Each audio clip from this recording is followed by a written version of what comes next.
Great. Well, good morning, everyone, and thank you for attending the second in our series of virtual information meetings. And these meetings are intended to help you develop the proposal application materials for DPR's grants programs, the Research Grants Program and the Alliance Grants Program. We've conducted one of these meetings so far, and as we move through these meetings, they will focus on different aspects of the proposal application. And for more information on what's included in that series, please visit our websites, which contain much more information about the upcoming talks, as well as all materials that you'll need to complete the proposal application. Today's meeting particularly focuses on the scope of work section. And within that scope of work, writing the objectives, tasks, and deliverables needed to support your application. My name is Jordan Weibel. I'm the Research Grants Program Lead. And while Dr. Tori Wiesnor is not able to be with us today for this meeting, with me is Dr. John Gerlach, the Grants Program Supervisor. And between the two of us, we hope to be able to answer any questions you might have after we go through a roughly 40-minute presentation, leaving us 15 or 20 minutes at the end to address any questions. So with that, let's get started. So first, today, we're going to be talking specifically about the scope of work. And really today's objective is for you to understand what's included in the scope of work and why we ask for different sections to be completed.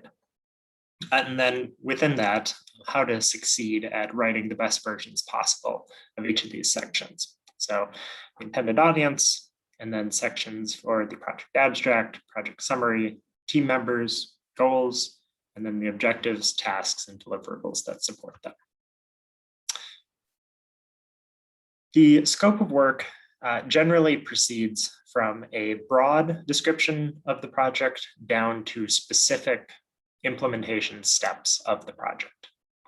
So it begins with general information, the title, the abstract, summary of what the project will do, and then some statement goals about the project and the team members who will conduct it. Then it moves into the objectives and the tasks that support those objectives, and then the deliverables and due dates that will demonstrate to DPR and your grant manager that they have been completed. And the scope of work is a bit unique in comparison to some other portions of your proposal application because it has a bit of a dual role. So its most important role is that it serves as a large portion of your proposal application that will be reviewed by two important groups. The first being the Pest Management Advisory Committee, or PMAC. And PMAC is a stakeholder group that DPR, stakeholder volunteer group, I should mention, that assists DPR in determining which of our proposal applications should be most highly ranked and assist the director in suggesting projects for selection. DPR internally also reviews projects, and the staff that conduct these reviews are largely from DPR's grants program. And to that end, the scope of work is intended to show how the project will accomplish its goals and objectives. But also, the scope of work eventually then for successful projects is the formative portion along with the budget justification that forms the beginnings of the grant agreement between DPR and the grantee. So those two roles are unique to this section. There's other portions of the proposal application that do not get included in the eventual grant agreement, but that should be something to keep your eye on as you're developing these materials. Because of that, the scope of work should use a formal tone and clear language, avoid jargon, define any acronyms used, and be understandable to scientific and non-scientific audiences. And to that end, I'll focus a little bit in some upcoming slides on which portions are intended for which use cases. So first we have the project abstract, and this is the first portion of the scope of work that you'll encounter as you're filling out your materials as well. The project abstract is new this year for our materials. It's something that we haven't included in the past. And this is partly to support our partnership with the California State Library Grants Portal. Some of you may have found information about our grants program through the grants portal. The grants portal is a fantastic resource, and we're very glad to have our materials present on the grants portal. And we support their goals by providing these project abstracts for our selected projects. So these should be for a more general audience, but we're limited to a quite brief character limit for these. So I like to think of these as essentially your elevator pitch for your project. Within these 600 characters, you should include the project's purpose, priorities, scope, and the beneficiaries that the grant intends to serve. And those can be anything from communities, stakeholders, individuals, organizations, entities, or other, but they should be specified. For these funded grants, as I've noted, the statement will be provided and posted on the grants portal, and therefore it should be concise and understandable to the general public. And today I'm going to be providing a number of samples of different sections that we're going to talk about. These materials will be included in some documents called guidance documents that will be posted to our website. We were hoping they'd be live by now. They're not quite finalized yet, but we hope that these should be up on our website early next week. And I would really encourage you to go take a look at them. A big piece of their utility is that they include full sample, alliance, and research, scope of work, and budget sections, which are often places where people have a lot of questions on how to specifically complete those portions, but they include a lot of other frequently asked questions and some do's and don'ts for your project as well. So here we see an example of the sample, alliance, scope of work project abstract, and this is broken down here by these different sections, but these are largely written in paragraph form. So the statement that's what's purpose. This project will increase the adoption of early detection and rapid response to support the management of invasive plants in California wildlands. It goes on to describe the priorities. This project will reduce the number of pesticide applications and amounts of pesticide required to control them. And then describes the scope. Community science networks will be created by recruiting members of the public, volunteer groups, and work crews, and provided with tools to detect and record early populations of invasive plants. And finally closes by describing the potential beneficiaries. This work will benefit Californians whose health may be impacted by ecosystems degraded by invasive plants or the pesticides used to manage them. And there will be a couple of refrains that I'll hit a number of times today, but in that last section in particular, we have a number of different aspects of these projects that are part of the required aspects of the project. And benefit to Californians is a very important one of them, and it will form a portion of how your project ranks in the eventual review of all of our proposal applications. So I'd really highlight that it's important to express clearly how your project will benefit Californians in both the Research Grants Program and the Alliance Grants Program. The next section after the project abstract is the project summary. The project summary is very similar to the project abstract, but you're given much more space to describe the project. So accordingly, it should be a deeper description of the project. It should still be relatively brief. A page is not all that much to describe a project that will unfold over the course of 2 to 3 years, but it should still be understandable to the general public. What it should hit along the way are a broad overview of the proposed project, addressing the relevance of the project to the mission of the department. That is another one of those clear, important factors in determining how our proposal applications are ranked, along with things like benefit to Californians. And it should not solely rely on references like you might see in a scientific paper. If you've looked at our proposal application materials, you might know that you're allowed to submit up to 5 what we call key cited documents. And these can be full text versions of scientific literature. That's allowable. But what we're not looking for is an extensively cited description that would require a reader to go and read and understand a large amount of literature. Again, this should be relatively general public facing. And it should include minimal references that are only needed to support the crux of your argument. So winnowing down a little, there's some unique aspects for both the research grants and alliance grants project summary. I'd like to talk a little bit about those.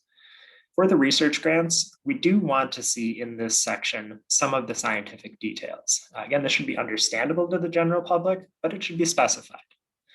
These things include things like the experimental design, whether that is a controlled or observational design, the methods that you might be using either in the project or methods such as statistical methods that you'll be using to analyze your data, any modeling that may be conducted, things like that.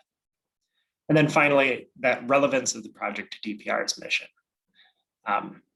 Similarly, the alliance grants include some things that are a little bit different than the research grants, and details here that are really vital to include might be things like the target audience and geographical area, because implementation and expansion of some of these outreach or training efforts are often relatively regional, and it's important to describe those.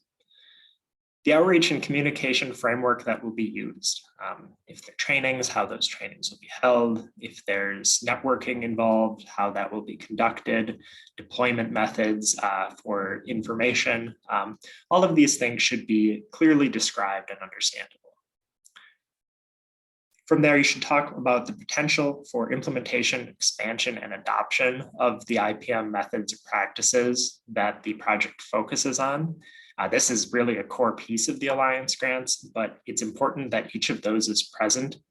And each of those also forms a decent portion of the alliance grants rankings in the final proposal application rankings. So they're very important aspects to touch on. There should also be methods for measuring the success at what you're attempting to achieve. And this is quite diverse because the alliance grants have such diverse topic areas and methods, but these should also be clear and easily understood. And by the time a reader has thought about your project description and then how you're going to go back and evaluate it, they should be satisfied that there would be a meaningful result from those measurements. And then finally here as well, relevance of the project to DPR's mission. And the alliance grants and research grants really do, in many cases, go hand in glove in the research grants program, developing integrated pest management knowledge, and then in alliance grants, spreading that knowledge and implementing it. And both of those things really do work towards DPR's mission, and it's important to clearly express that. Let's get into some examples here. And for this, we're using only highlighted portions of a scope of work. This is not going to be the entire sample scope of work. For that, again, I would encourage you to take a look at our website probably early next week for the guidance document with the complete sample scope of work and budget included within. So here we see some statements that support the purpose. This project will increase the adoption of early detection rapid response to support the management of invasive plant species and reduce or eliminate the use of pesticides in California's wildlands. And I'll note as I'm going through these look pretty similar to what we saw in the project abstract, but they're a little more specified and they contain a little more information, which is exactly the area we're going for here. The target audience. This project proposes to employ community science by engaging members of the public, volunteer groups, and work crews, and giving them the tools to detect and record potentially invasive plants. Then some information on the geographic area served and the outreach framework. Efforts will initially focus on parks in the Sacramento Valley before expanding throughout California, with outreach to other regions such as the East Bay area, Monterey Bay, and North Coast. Then how the success will be measured. Measurements of project success, such as the number of people trained and the number of verified observations that result in management action after the Sacramento Valley trainings, will inform suggestions for program improvement prior to extending the early detection rapid response program to other regions. And that's one that I'd highlight as being pretty common for an alliance grant, is some of that iterative improvement, particularly for alliance grants that hold a number of similar activities. We like to see things like that, where there's learning that happens during the grant that then informs project activities after the fact. And then finally, some implementation potential and relevance to the department mission. Furthermore, by promoting relationships and direct communication between community sciences and local land managers, invasive plant populations will be identified and addressed more promptly, resulting in more effective non-chemical control efforts and a decrease in pesticide use to effectively control those populations. All right, moving on from the abstract and summary, we arrive at the team members. So as we go through these team members, I'd like to point out that these are phrases and words that are often used in other settings, very frequently in academic institutions. DPR's definitions in the grants program may be slightly different than what you're used to. So these are really, as you're filling out, who is your principal investigator, and as we get into things like key personnel, I would note that it's really important to think about what we're looking for in these roles, because they'll help inform who should be listed for what role. So our definition of a principal investigator is more of a project management one. Our PIs are responsible for all financial management control of the project funds. They're often assisted by offices that may help with the budgets, but ultimately the PI is the one who signs invoices and is responsible for maintaining the funds and overseeing that they are being spent in the appropriate fashion. They also ensure the scientific integrity of the project, and they ensure that the project adheres to DPR's terms and conditions. And this is a really important one.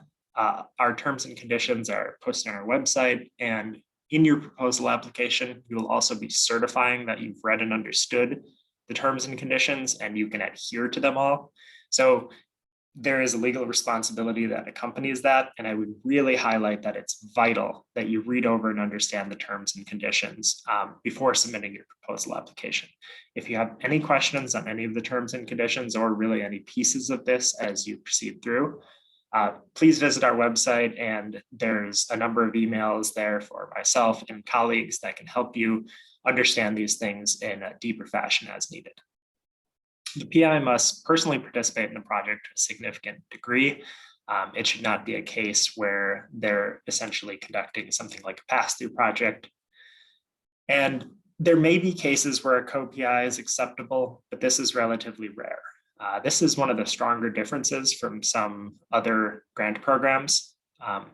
We do this largely to ensure that there is always someone who is the essentially responsible individual, particularly for the financial management side. We're okay with your group listing co-PIs for the project outside of DPR structure, but within our documentation, we tend to prefer that there be a single PI. And then a CV or resume must be provided for each PI. If there's co-PIs, each must submit their CV or resume. Next, we have a group called the key personnel. And key personnel in many ways are quite similar to the principal investigator, but they are not the ones responsible for a lot of those high-level topics that I just hit on. However, similar to the PI, they are personnel without which the project would not be able to be completed in its current fashion. They contribute to the scientific development or execution of the project in substantive, measurable ways, whether or not salaries are requested. And for any of these roles that we're discussing, things like in-kind contributions are perfectly acceptable. However, we do require that a measurable percentage of effort be devoted to the project, and that time commitment or percent of effort be documented. And that will mostly appear in the budget justification section.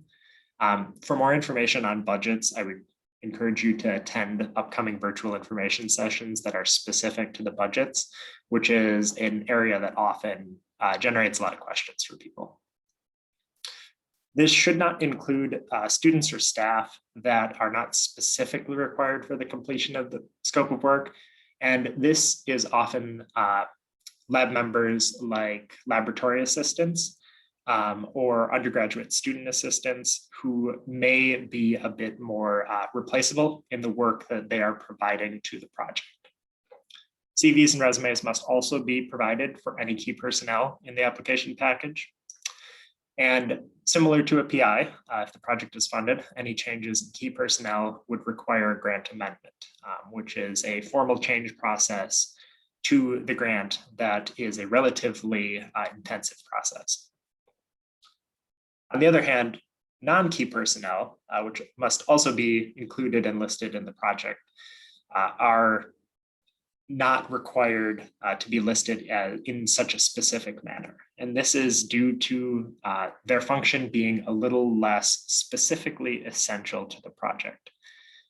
These are roles that are accomplishing things like field labor or laboratory work or other less specifically skilled tasks that can only be accomplished by the staff listed in the key personnel or principal investigator sections. This is the place in Alliance grants to list the Alliance team members. The Alliance team is essentially a diverse group of parties that will be accomplishing the Alliance grant, and it's a nuanced and complex structure that I would definitely encourage you to go and read our materials about the Alliance teams on, but also attend our Building a Strong Alliance Team information session, which will occur on Thursday, August 25th from 10 to 11. And for the Alliance teams, it's okay if, say, you know a role that will be present on the Alliance team, but don't have a specific candidate for that role yet.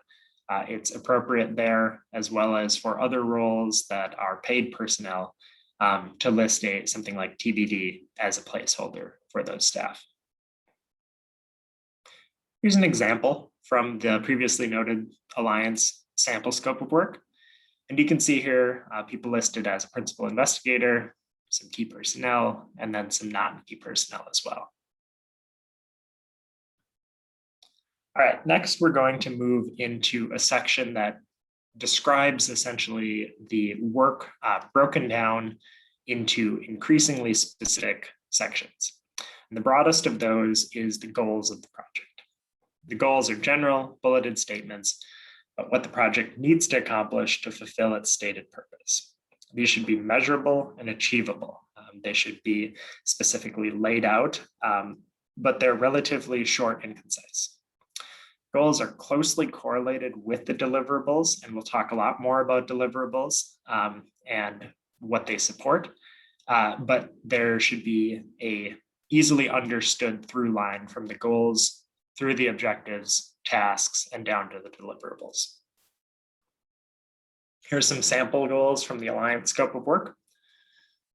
Engage and educate community members and field crews in identifying and documenting observations of invasive and early detection and rapid response listed species through the use of a mobile application.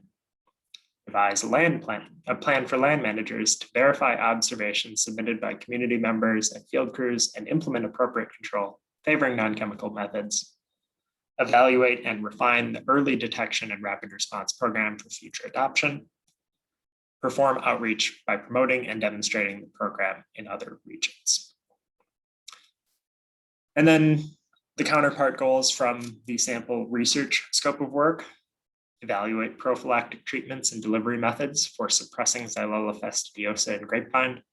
Optimize conditions for establishing and maintaining parasitoid wasp populations to combat glassy-winged sharpshooters in citrus groves. Determine if an integrated pest management system incorporating prophylactic treatments in vineyards and parasitoid wasp mediated suppression of glassy-winged sharpshooter in citrus groves synergistically reduce the prevalence and spread of Pierce's disease. And we're going to be using some of these goals as we move through these examples because, again, they closely tie to objectives, tasks, and deliverables. So particularly for these research ones, keep these a little bit in mind, and we'll be looking at the ways in which they interweave with each of those successive sections. So next do come the objectives. And objectives are closely related to the project goals. They're more specific, but they're short statements that include descriptions of the process that will lead to results that will achieve the project's goals.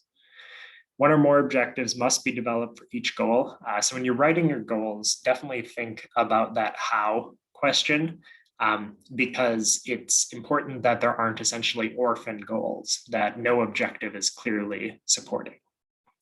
And then finally, I'll note that objective 1 is consistent across all grants and shall not be modified by the applicant. And objective 1 contains a lot of reporting requirements and meeting requirements, and is something that may be modified very slightly in a final grant agreement, but should not be modified at all during the proposal application stage. So to go into objective 1 a little bit, we're going to touch on some of the examples that are common to all of the projects and give you a little bit better idea of what to expect as you ideally are conducting one of our DPR grants. So objective 1, you can see laid out at the top: conduct general grant administration and deliver a project research plan, required meetings, quarterly and annual progress reports, invoices, and a final report. And then you can see below it a task, deliverable, and a due date. And we're going to give you many more examples of tasks, deliverables, and due dates as we proceed through the rest of this presentation. But this is one of the common things that is true of all of our projects, is that there is initial project meeting, and then minutes are delivered to prove that this meeting has occurred and for DPR to file, and then a due date for the meeting and the minutes. Similarly, for research grants, a research plan is required. And the research plan is something that we'll talk a little bit more about shortly, but it is something that is required for submission after a grant is executed. Similarly, here you can find the deliverable and due date for the research plan.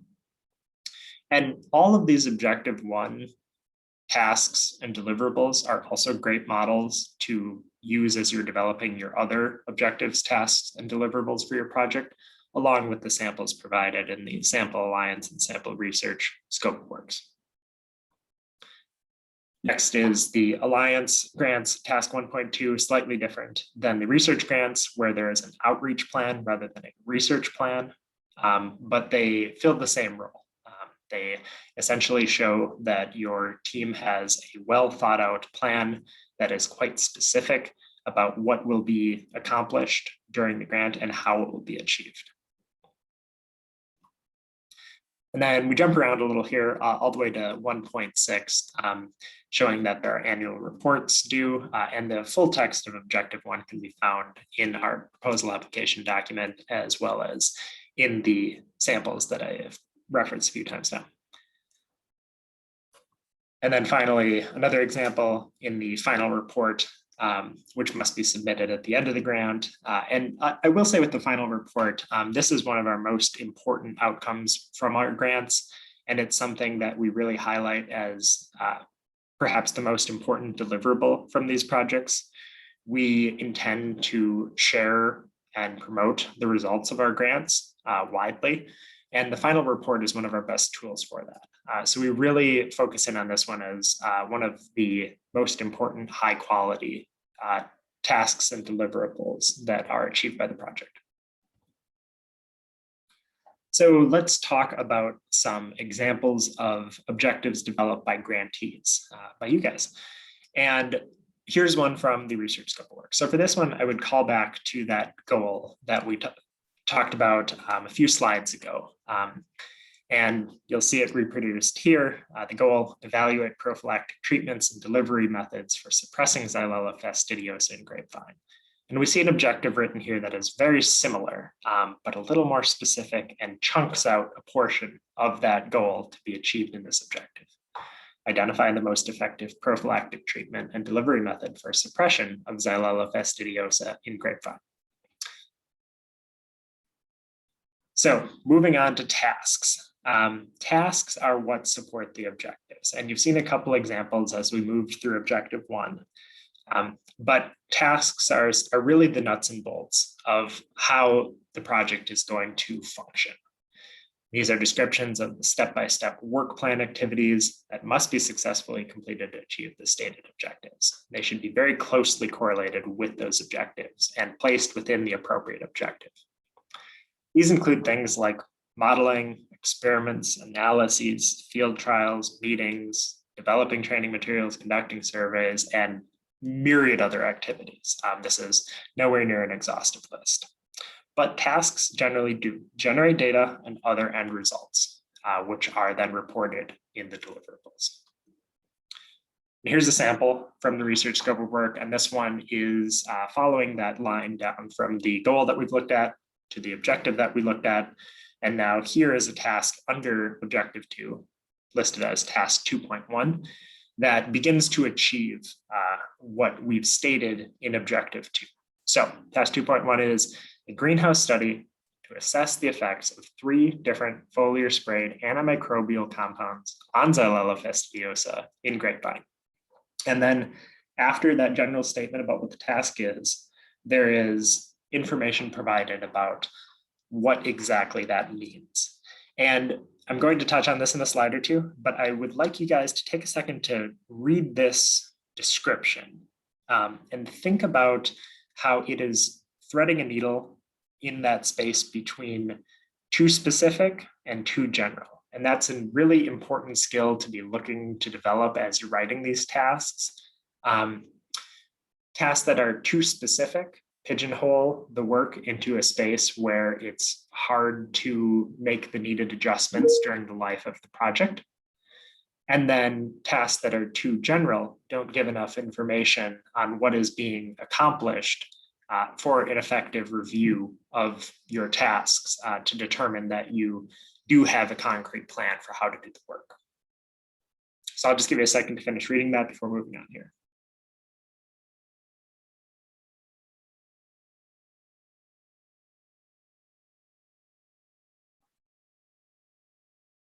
All right, thinking we all have that thoroughly downloaded in our brains.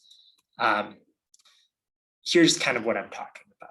So when describing tasks, we're really trying to avoid overly specific details, such as proposed experimental design or statistic analyses. And here it's fine to say, something about the experimental design generally, but avoiding being too specific.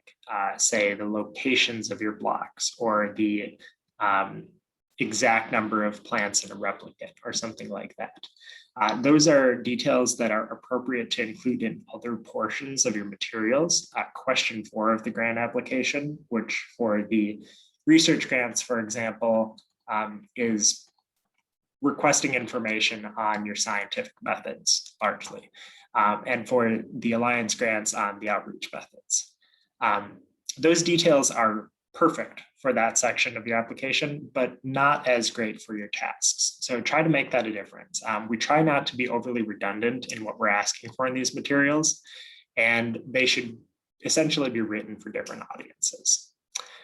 These task descriptions should provide enough detail to show that there's a clear plan for achieving the project's objectives, but again, being broad enough to allow for flexibility. Next, we're going to talk about the deliverables that support our tasks. And these are the end results or products of tasks, and they are very tightly paired. They provide tangible and specific proof that a task has been completed, and they describe whether the task was successful or not. And that's an important one here. Tasks can fail, and that is a reasonable outcome for either scientific efforts like you might see in a research grants program or non-scientific efforts like you might see in the Alliance grants program. If you hold a training and no one attends, that's still something that you'd report on in your task. Or if you conduct an experiment and there's no pathogen pressure and you get no useful data, that's still something to report. So that's what we're focusing on in that successful or not section. Or maybe something happened even that prevented the tasks from being completed. We still need the deliverable to describe that effort. So as you're thinking about how to write your deliverables, they should cover all the potential end cases of the individual tasks. One or more deliverables must be specified for each task, and each of these deliverables needs a due date. And then I'm going to drill down on some specific types of deliverables that we see over and over and how to best write them. So first, taking that task that we talked about in our previous example and attaching a deliverable. So for task 2.1, that greenhouse study to assess the effects of 3 different foliar sprayed antimicrobial compounds on Xylella fastidiosa and grapevine. A good deliverable for that would be a report detailing results along with tables, figures, images, and statistical analyses as needed to support the findings. And I'd like you to note how that's pretty general. That is language that could be applied to a lot of different deliverables for a lot of different tasks. And that often ends up being the case, that the deliverable language can be the same for many of your tasks, so long as it's appropriate. This hits a good spot where it takes into account all the potential outcomes of the task, and that report would provide information to DPR's grant manager to review any of those potential cases that happen in that task. Similarly, looking at task 5.3, publish results of the project in trade journals. There, the deliverable being final drafts of articles to be published in trade journals will be submitted 20 business days prior to publishing date.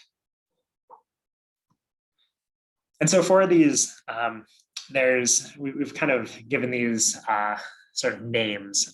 So here we're going to talk a little bit about quote unquote linear tasks for some of our projects. So we often see proposal applications that take this form in our grants program.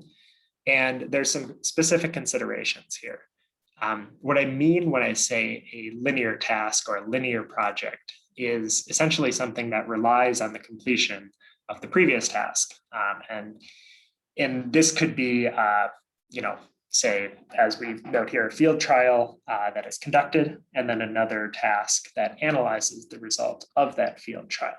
Or to call back to an example used previously about the Alliance grants, say there was a training conducted and then a follow-up task to analyze that training and look to improve how the next one is held.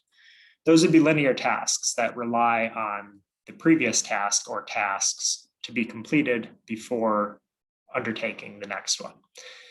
For these, sometimes we see applicants grouping many deliverables onto the same due dates, which is often okay. But for linear tasks, it's a little less appropriate. We like to see that the previous box has been checked and that the information needed or the progress needed has been achieved before moving on to the next task in order. So it's good to separate out those due dates when you have tasks that are pretty strongly linear. We also often see recurring tasks, and these happen on regular or irregular schedules. Regular ones might be slightly more common. We see a lot of annual repeats of things like identical field trials or say quarterly summaries of outreach events conducted. And for those, it's fine to list a single deliverable, and within that deliverable, list multiple due dates. For the regular schedule, similarly, going to multiple conferences and presenting the same information, or administering multiple trainings that are using the same information. For those, listing multiple dates is a great method as well. As an example of that, for task 5.2, outreach, present most recent results at citrus and grape grower annual meetings. The deliverable being a submission of presentation materials 20 business days prior to each meeting, and then the due dates being essentially one a year, April 30th, 2024, and then April 30th, 2025. And then some final considerations about those due dates. We do have a requirement that the published deliverables included in the project be submitted to the department for review at least 20 days prior to publication. And the due dates need to reflect that. We know that's a little bit of a long lead time, but that is something that is specifically required in our materials. Now that final deliverable due date beyond and beside the final report has to occur before the project end date, which currently is December 31st, 2025. Sometimes we see applicants including deliverable due dates either beyond the end of the project or very close to the end of the project. And generally the project has a submission deadline for the final report draft of about 2 weeks before the project closes. So I would say try to shoot for not including deliverables that fall beyond that final report draft. That's a good target. So roughly mid-December for this project. And then, as noted before, aim to include a moderate level of detail in those deliverables. And again, that extensive level of detail, more appropriate to things like question 4, or included after execution in task 1.2, the delivery of a comprehensive research or outreach plan. And then just looking back at this example from the Alliance scope of work.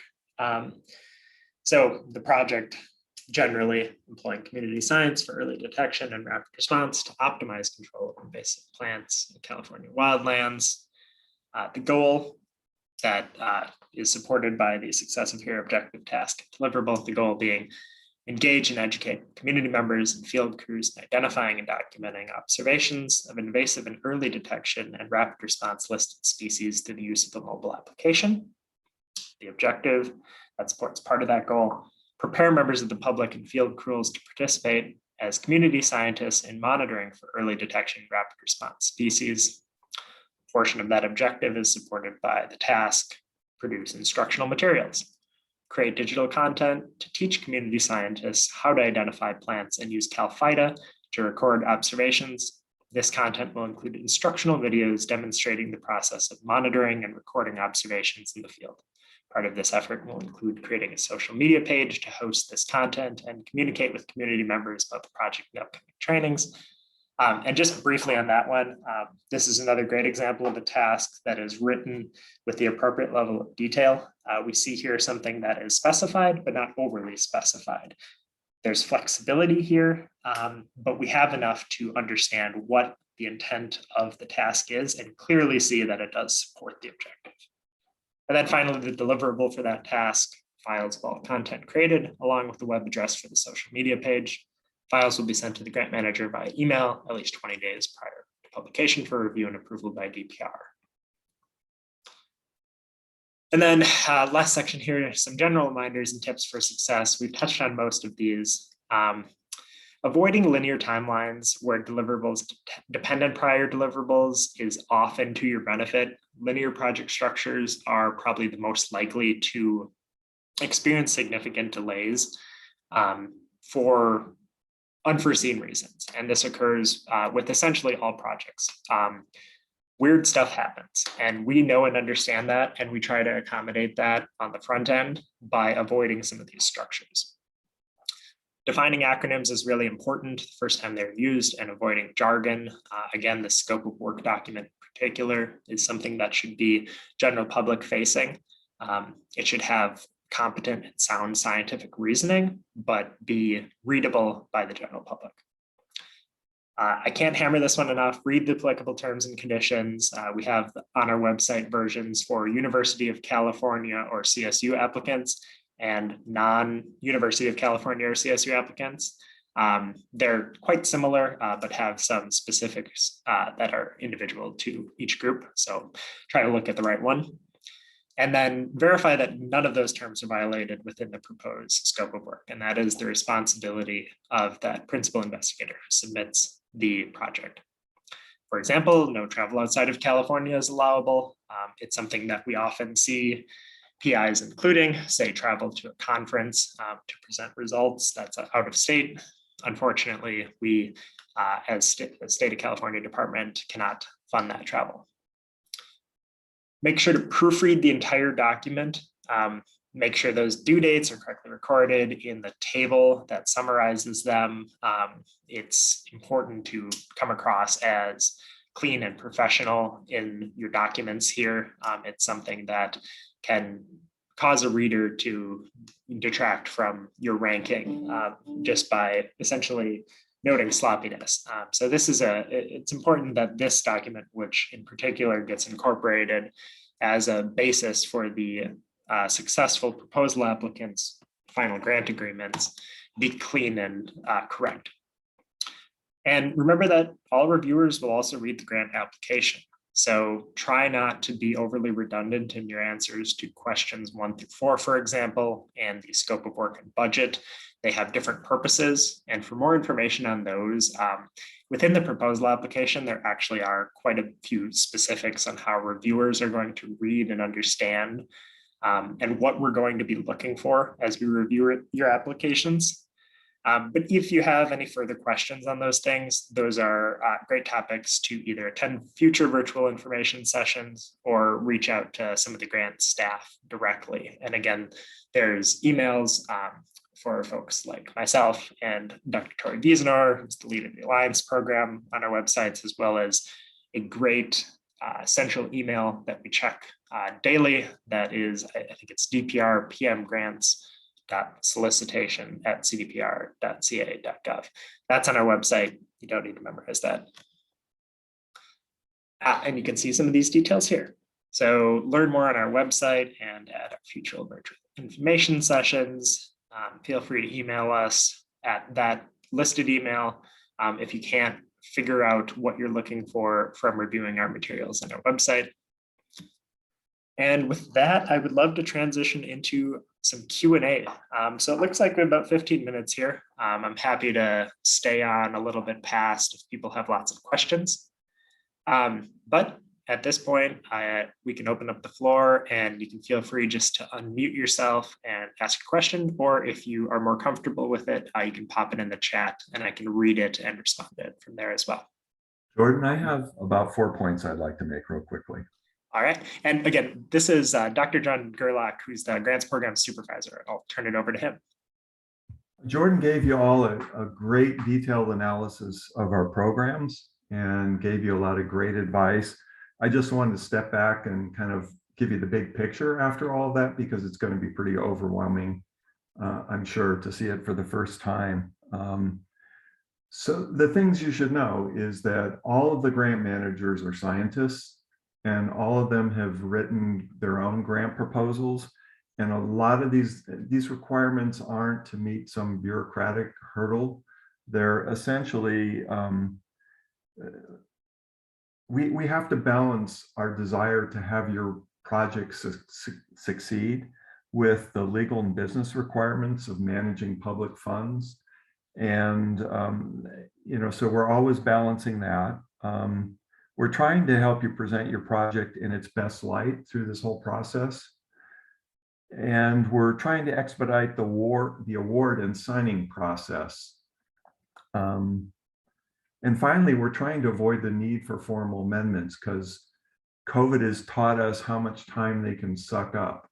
So basically, we're trying to fine tune your application and your scope of work and budgets to save everybody work down the line. We're making the assumption that you're all going to be successful. Unfortunately, we don't have those kind of funds, but that's how we see each applicant. Sometimes people get lost in the sort of the bureaucratic things that we have to do, but those are the priorities of all my staff. And then Jordan touched on this. There's a clear hierarchy from the project summary down through the deliverables. And he also touched on the fact that, knowing where to put the detail is a balancing act.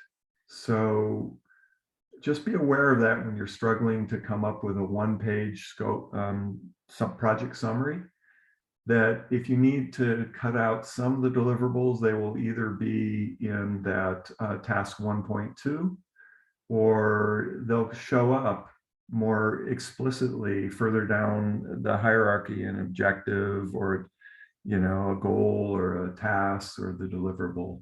So try and balance your efforts on that.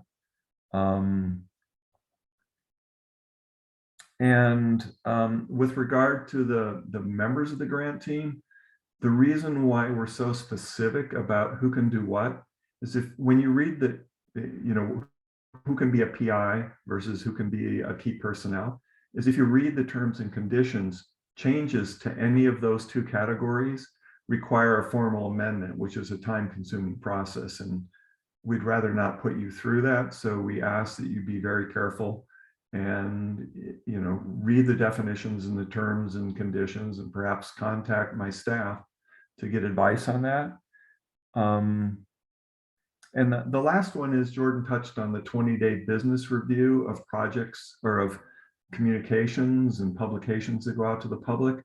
We have no intention of editing sort of your scientific work. Our only desire there is that DPR can't be seen as promoting or disparaging a product, whether it's a brand name of an herbicide or some other non-chemical factor. So don't take that as we're going to be micromanaging what you write. That's all I had, Jordan. Those are all really great points, and thanks for adding those on. I bet you answered some people's questions. So with that, let's open the floor up, and feel free again, drop your questions in the chat or just pop in and start talking.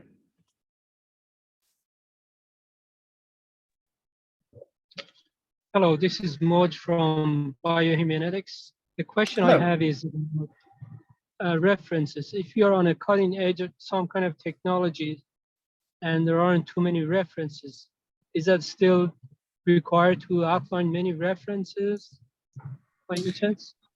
Yeah, so this is a good question. We allow a pretty diverse set of materials to be submitted for. So we have this section of the proposal application that is called the key cited documents. And within those documents, we allow applicants to submit up to 5 documents. You have to submit the full text that support the application. And that is a really broad set of instructions, right? In this case, especially for emerging technologies or practices, like you say, things that might not be published in the literature, or that might be only available in internal facing documents or things like that, I would say provide what you can that you feel supports your application. These key cited documents are really meant to help you lay out the reasoning for your project. And if part of that reasoning is that this emerging technique or practice works well, and we have some information to support that, do what you feel you can there, I think is what I would say best. Those can be, if you have some sort of internal report that is something that you'd feel comfortable sharing, that could be appropriate. But with all of these, I would caution that all these materials that are submitted as part of your proposal application then do become part of the public record. So only submit things that you're comfortable with being shared publicly. Does that help? Yes, thank you. Great.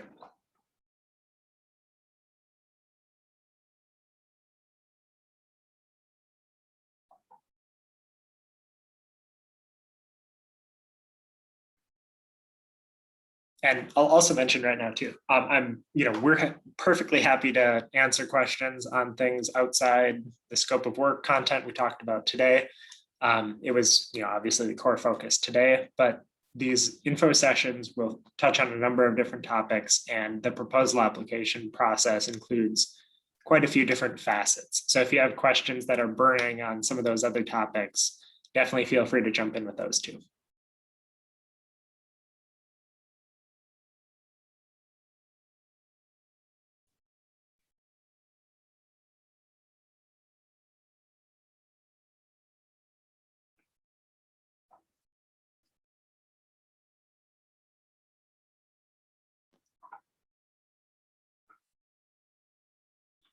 And while you're ruminating on those questions, I'll mention that our next virtual info session is scheduled for 1 week from today at the same time at 10 a.m. So that is on August 18th, 2022 from 10 a.m. to 11 a.m. Pacific. And that meeting is the first of 3 meetings that focus on budgets and budget justifications, similar to this info session, which is the first of a set of 3 meetings that focus on scope of work. For both of those series, they're all going to use the same core content. So if you've attended one, there's not probably a whole lot to be gained from attending other ones. And I see a question in the chat. So about the letters of support from expected beneficiaries, can you expand on this? Yeah, of course. So letters of support, we like to see a few different things there. And there's a little bit of a difference on this one from the research grants to the alliance grants. For the Alliance grants, there's, I think, a much broader, much more diverse set of people these can come from, because the expected beneficiaries of Alliance grants are just really diverse and depend a whole lot on what the Alliance grant is attempting to achieve. But they could be anything from, community stakeholders, growers, PCAs that might be implementing some of the IPM practices we're talking about. In urban landscapes, it could be anybody from public officials that find the topic important to potential users of the IPM practices that might be managing buildings or other areas. On the research side, they tend to hedge a little bit more towards the specific pipeline that the research is moving towards. But they also can include people that have experienced the firsthand problems that are attempting to be mitigated. So this is maybe something just to touch on. One of the core requirements of our project, these projects, is that a high risk material is replaced or intended for replacement by the project. And so for research grants, the research should be driving towards specific replacement of high risk methods or materials. And for Alliance grants, it's implementing or doing outreach on different IPM aspects that can achieve that goal. So people that have experienced direct impacts from the high risk materials that are being used in the settings that are being addressed, but also different members that might be participating. They could come from, say, businesses that are providing in-kind support for the project, whether through materials or services. They could be from researchers who can attest to the quality of their colleagues' work. It's a pretty broad list. I think you're often served best by including diverse letters from a number of these different types of area. If you include, say, all letters from colleagues, that might be a little weaker than having more letters that come from a few of these different kind of groups that I've non-exhaustively talked about in that list. And I don't know if you want to speak up, but I hope that was helpful. If you have a follow-up at all, definitely feel free to either add verbally or in the chat.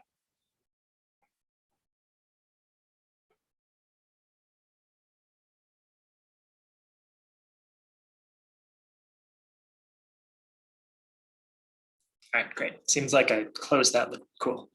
Okay, other questions people might have? These are fantastic questions so far, and areas that we actually see people often making mistakes. So great questions.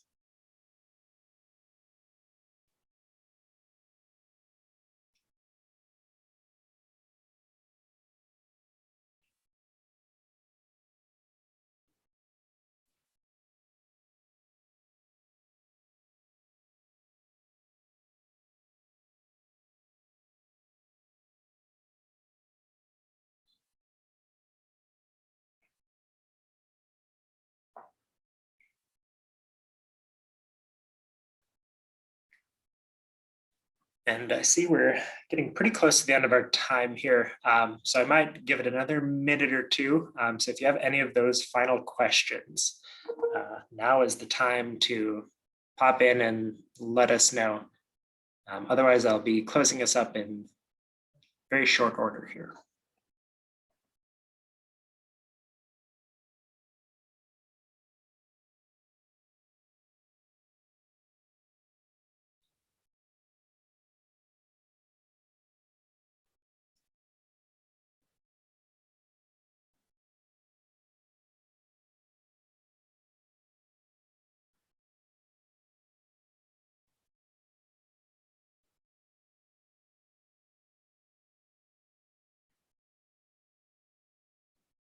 Okay, I have a couple final notes. I'll begin closing, but you can definitely jump in with the last question if you have one.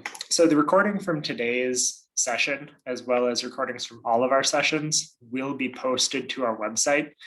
This does take a little while because we need to conduct a remediation process to make sure that they're ADA accessible. However, we can also provide the videos from these sessions directly to you if you request them. So if you know of anyone that maybe wasn't able to attend today's session or past sessions or future sessions, you can definitely feel free to shoot an email to that listed DPR PM grants email that can be found on our website. And we can provide you with these recordings as well that maybe could help you answer some of the questions you might have on the specific areas that they cover. Otherwise, you can also check back to our website and look for them as they appear in the coming weeks. But there is definitely going to be a bit of a lag between the session and when they appear on the website. In tandem with that, I would recommend everybody take a look starting next week at the guidance documents that we post to the website.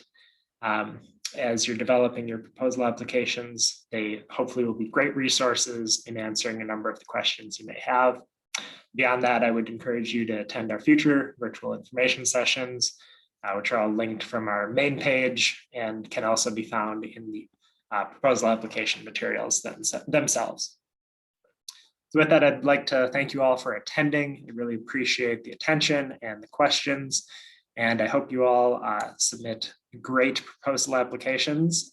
And I look forward to hearing more from all of you. So thank you very much and have a great day. Thank you, you too.